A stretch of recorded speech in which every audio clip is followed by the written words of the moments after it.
Your sister's wedding comes first, Mom said. I said, that's fine. They didn't know my wedding was at my $8 million Tuscany villa. Then, the photos arrived. My mother did not call me. She did not hesitate. She simply looked at me from across the kitchen table and said, Your sister's wedding is the family's priority. We can't come to yours. There was no softness in her voice, no apology, no sign that she understood what she had just done. My father only blinked down at his hands as if the table had suddenly become more interesting than his daughter's face. And Kendra smiled like it was nothing. Like my wedding was just an inconvenience appointment. Like my life could be moved aside because hers had taken up the room again. I walked out of that house carrying the weight of every birthday, every graduation, every family moment where I had been told to understand, to be mature, to be strong, to be fine. That night I did not argue. I did not plead. I did not ask them to reconsider. I simply opened the door to a life they had never bothered to ask about. And with one decision, their family choice became the moment they finally had to face me. I grew up in a house where love was measured by convenience. If something was easier for my parents, then somehow that meant it was fair. And somehow the easy choice was always my younger sister, Kendra. She was the bright one, the effortless one. The child whose smallest win became a family holiday. If Kendra passed a test, everyone heard about it. If Kendra cried, the whole house shifted around her. If Kendra wanted something, my parents did not call it demanding. They called it needing support. I learned early that my accomplishments were nice, but hers were worth celebrating. You might think that kind of thing stops when you grow up. It does not. It only gets quieter, sharper, more polished, more painful because everyone learns to call it normal. When I was 16, I watched my mother trim a family photo. She literally cut the edge to make the frame neater. My shoulder stayed in the picture. My face did not. She laughed it off and said, "Oh, honey, you're still there." Then she moved on, as if she had not just erased me from proof that we were a family.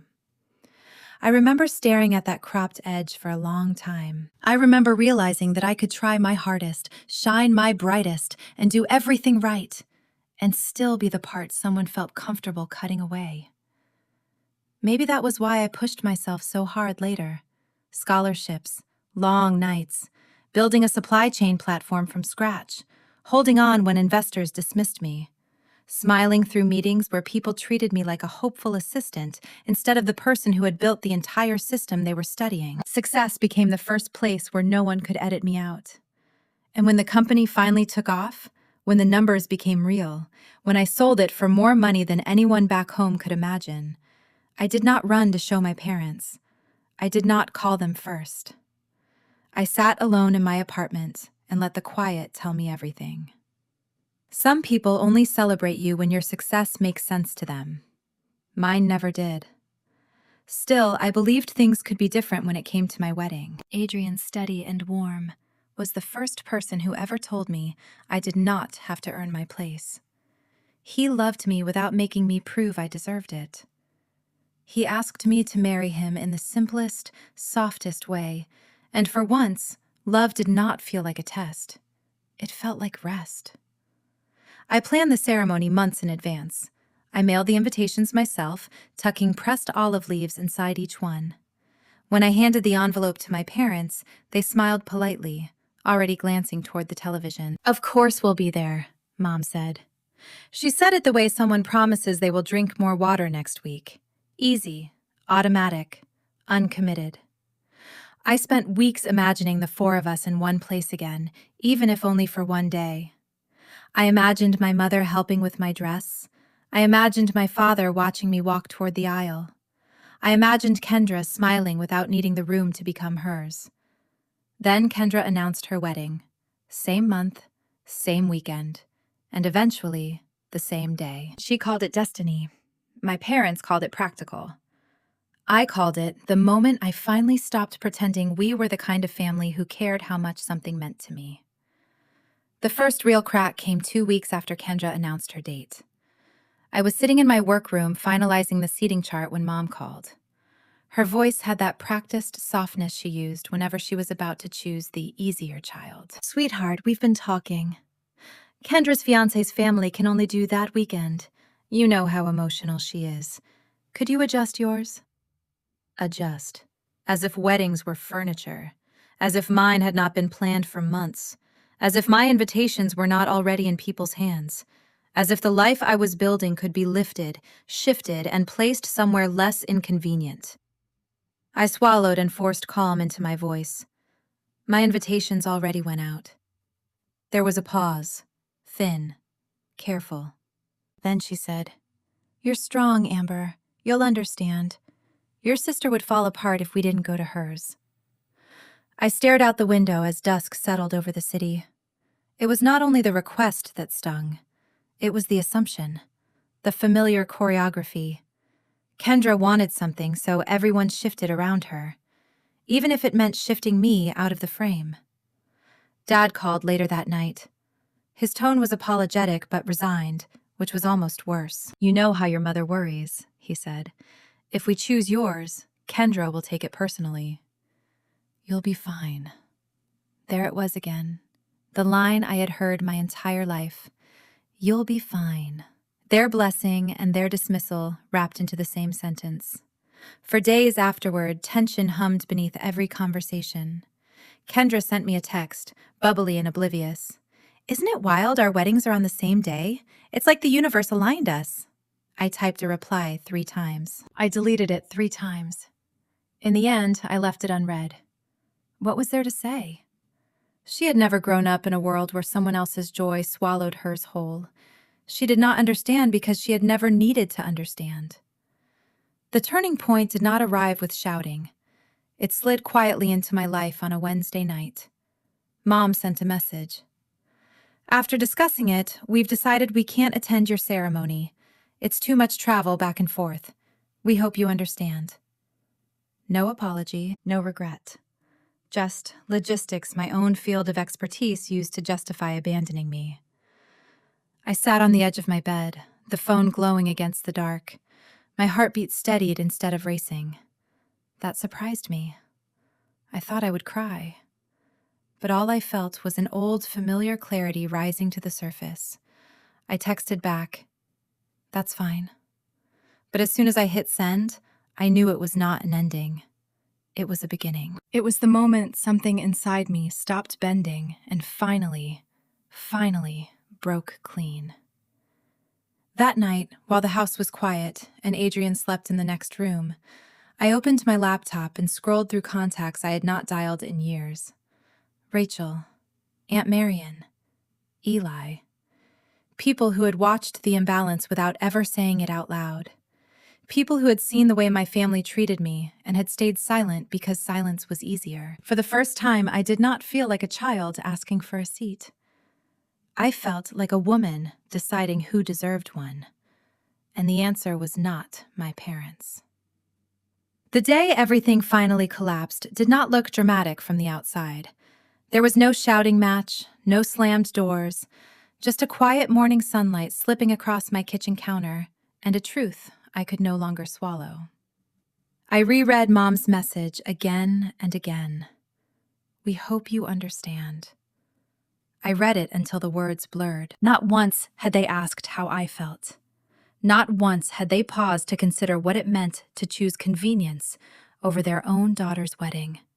Not once had they wondered what it would do to me to be told so plainly that Kendra's day mattered and mine did not.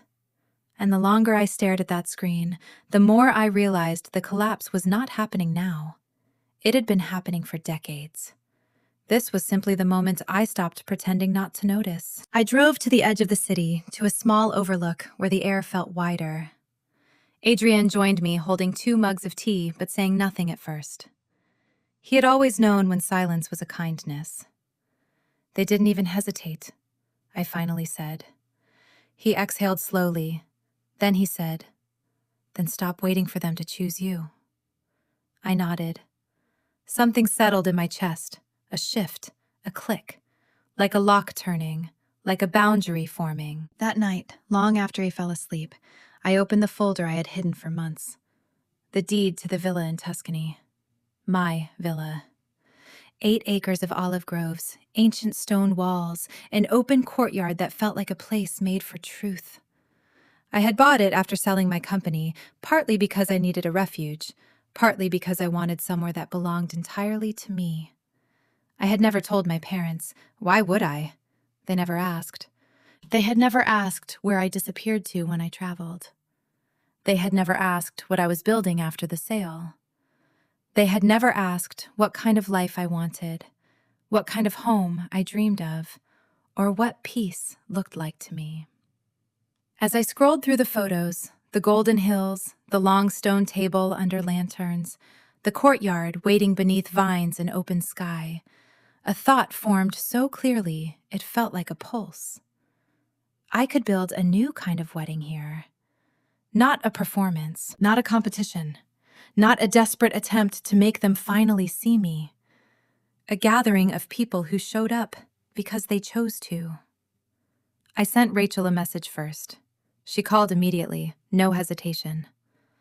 "Please tell me you're not canceling," she said. "No," I told her. "Just moving it." "To where?" "Tuscany." She did not even pause. "Send me the date. I'll handle the family." By morning, the group chat lit up. Eli was booking flights. Aunt Marian was asking about accommodations. Uncle Ray offered to help with any setup. No one asked about my parents. No one needed to. Meanwhile, Kendra posted a countdown for her wedding. 5 days until forever. My parents flooded her comments with hearts and exclamation points. Not a single message came to me. I watched it all with a strange calm. For the first time, their choices did not sting. They clarified. I spent the next days finalizing the courtyard layout. The long table would stretch toward the olive trees. Lanterns would glow like fireflies at dusk. Wildflowers would be woven around the stone arch. The villa hummed with workers sanding stone, trimming branches, stringing lights, and moving chairs into careful rows beneath the vines. Every sound felt like a promise kept to myself.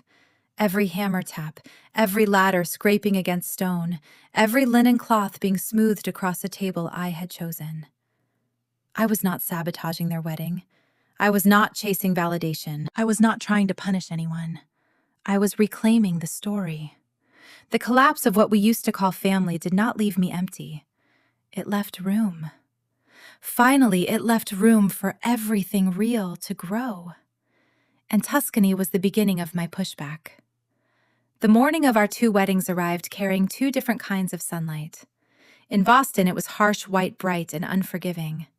In Tuscany, it spilled across the hills like warm honey. I woke before dawn in the villa, the stone floor cool beneath my feet as I stepped out onto the terrace. The olive trees shimmered in the early light, their leaves whispering as if reminding me, this is your home, your choice, your table. Workers moved quietly through the courtyard. They adjusted lanterns. They smoothed linen across the long table that stretched toward the grove. They checked the chairs beneath the grapevines and moved through the morning with the kind of care I had spent my whole life craving. Everything looked impossibly grounded, ancient yet new. Exactly the life I wanted to step into. But in Boston, nothing was grounding anyone. My cousin Eli sent me a photo of rows of empty chairs in the ballroom, the kind wrapped in white fabric to hide how bare they looked. His caption said, "This is going to blow up soon." Another message came from Rachel. It was a picture of my parents standing by the entrance, dressed perfectly, but with tight, confused smiles. No one from the extended family had arrived. Not one. Kendra kept refreshing the guest list on the planner's tablet. Her expression tightened each time the screen stayed the same. "They must be late," she murmured to her fiancé. But even she did not sound convinced. Meanwhile, in Tuscany, guests trickled into the courtyard, breathless from travel and glowing with excitement. Grandma Elise arrived wearing a soft blue dress, her silver hair pinned back with an olive branch I had placed on her vanity that morning. "My girl," she said, cupping my face with both hands. "Look at you. Look how far you've come." My throat tightened. Every part of me wanted to soak in that moment, because love that shows up feels different. It carries weight, presence, truth. As the sun climbed, the courtyard filled with familiar voices. Rachel herding her kids, Uncle Ray greeting the musicians, Aunt Marian taking photos of the vineyard as if she had never seen anything so sacred. For the first time in my life, I was not an afterthought. I was the center.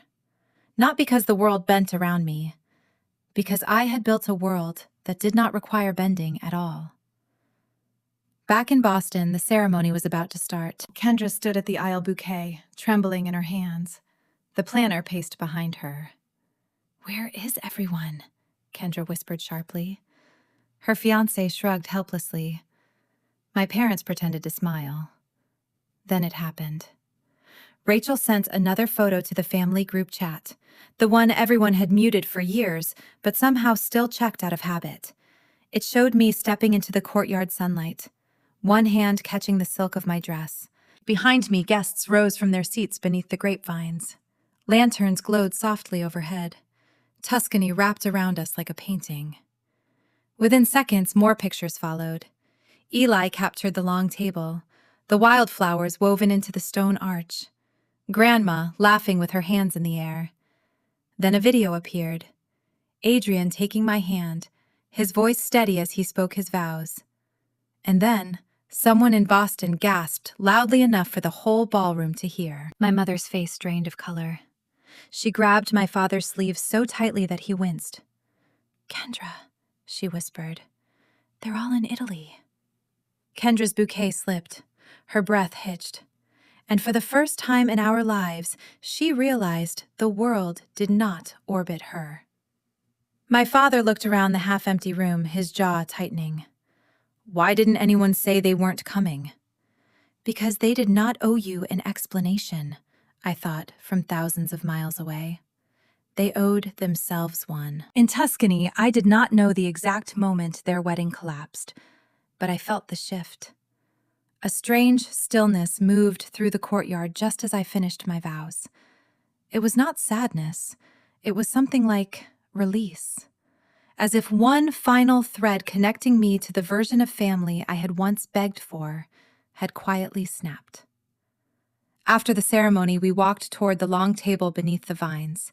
Guests laughed, they passed wine, they clinked glasses, the sky warmed into amber. Lanterns flickered on one by one. The air smelled of rosemary and baked bread. Adrian leaned close. "They know, don't they?" I nodded. "They're seeing the life they never bothered to ask about. And the life you chose instead of them," he added. But it was not revenge. Not really. It was clarity, served gently, honestly, in the form of a wedding they never imagined I could create. Midway through dinner, my phone buzzed. A message from Dad. "Is this where you are?" Another from Mom. "Why didn't you tell us you had a place like this?" Then one from Kendra. "Is this some kind of joke?" I put the phone face down. Rachel raised an eyebrow. "They're spiraling, aren't they?" "Probably," I said. "You okay?" I looked at the candlelight dancing across the long table. The table I built. The table filled by people who chose me. I've never been more okay. In Boston, things got worse. A guest whispered too loudly. "Didn't her family used to be huge?" Another asked, "Why is everyone in Italy?" Someone showed a photo of my villa, the caption reading, "Amber's Wedding, Tuscany." My mother sat down abruptly, pressing a hand to her chest. My father rubbed his temples. The planner signaled for the band to start, but even the music felt hollow. Kendra stared at her reflection in a glass door. Perfect makeup, perfect dress, perfect everything. Yet completely alone in the moment she had built her whole identity around. And then she said the quiet part out loud. Everyone chose her. No screaming, no tantrum, just the truth finally spoken. While their night dissolved, mine bloomed. The musicians played soft strings beneath the warm Tuscan sky. Adrian whispered something about forever. Grandma wiped her eyes. Rachel's kids danced barefoot between the lantern shadows. Every sound felt like healing. Later, as we lit candles along the olive grove, I caught myself glancing toward the horizon, not out of longing, out of closure. The family I had spent a lifetime trying to earn was never mine to keep. The one gathered around me now, the one laughing, clapping, raising glasses, and showing up fully, was built from choice, not obligation. Near midnight, the last message came from Mom. "I hope you're happy." I did not reply. Not because I was angry, because I finally understood that happiness did not need her permission. And in the quiet of the Tuscan night, surrounded by the people who had shown up, I breathed deeper than I had in years. The climax of their story was collapse. The climax of mine was freedom. The morning after our wedding, Tuscany felt different, lighter, as if the whole villa had exhaled with me. Sunlight filtered through the olive branches, scattering gold across the courtyard where petals from the night before still clung to the stones. Grandma Elise sat beside me on the terrace, her hands wrapped around a warm cup. "You built something beautiful," she said. "Not just last night. Your life." I did not know I needed those words until they landed. Messages kept buzzing through my phone. My parents apologizing in fragmented sentences. Kendra insisting she had been blindsided. Dad asking when we could talk properly. But none of it carried urgency anymore. Their choices had already spoken for them. What mattered now was the kind of family I wanted going forward. So I answered only one message. Rachel's. "We're staying 2 more days. Breakfast." I wrote back. "Yes, always." Adrian joined me at the railing and slipped an arm around my waist. "Whatever happens next," he said, "you're not facing it alone." And for the first time in my life, I believed that. Not because someone promised it, because they had already shown up when it mattered. The aftermath was not chaos. It was clarity, quiet, steady, and entirely mine. In the end, I learned something simple. Family is not who shares your name. Family is who shows up when your heart is on the line. I stopped asking for a seat at their table and built one of my own, and the right people found it. If this story stayed with you, share it. Tell me where you're listening from and hit subscribe for the next one.